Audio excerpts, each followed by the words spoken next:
And so I wanted to, hit the question as hard as I can to try to figure out, well, why people are contemptuous of themselves.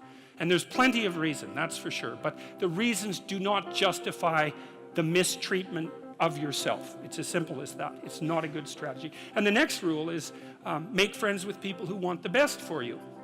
And that's a meditation on my own childhood and adolescence to some degree. I had friends who wanted the best for me and friends who didn't. And, they were friends who,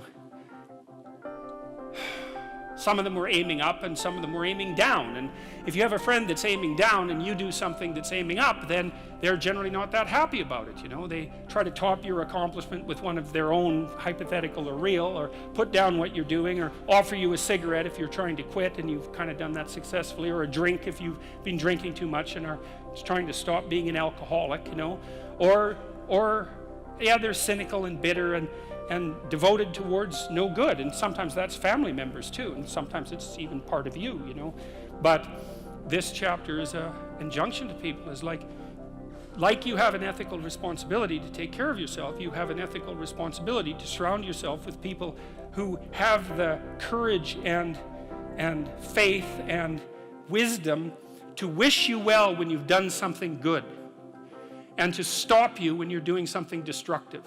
And if your friends aren't like that, then they're not your friends. And maintaining your friendships with them might not even be in their interest.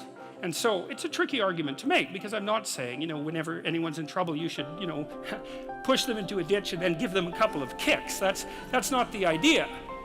The idea is that, but I had a couple of rules I didn't write about. One was be careful about whom you share good news with, and another was be careful about whom you share bad news with. And those rules ring in people's minds quite quickly. A friend is someone you can share good news with, You go to them and you say, hey, look, this good thing happened to me. And they say, look, I'm so happy that happened to you. Like, way to be. And they don't think, God damn it, why didn't that happen to me? And you didn't deserve it. Here's a bunch of reasons you're stupid and why it won't work. It's like, that's not helpful. And so I would say, if people are, the other thing people are doing, if they're trying to drag you down, let's say, is they're trying to see if you'll put up with it. Because they have this idea that maybe life isn't worth living and things aren't good, and that if they can besmirch, let's say, to use an archaic term, something that's pristine and good, then they demonstrate to themselves that there is no true ideal and that there's no necessary reason to be responsible and to strive forward. And so they use you as a test case. They'll just push you down into the low lobster bin and see how you respond. And if you put up with it, then yeah, my cynicism is fully justified. And so, well, that's chapter 3.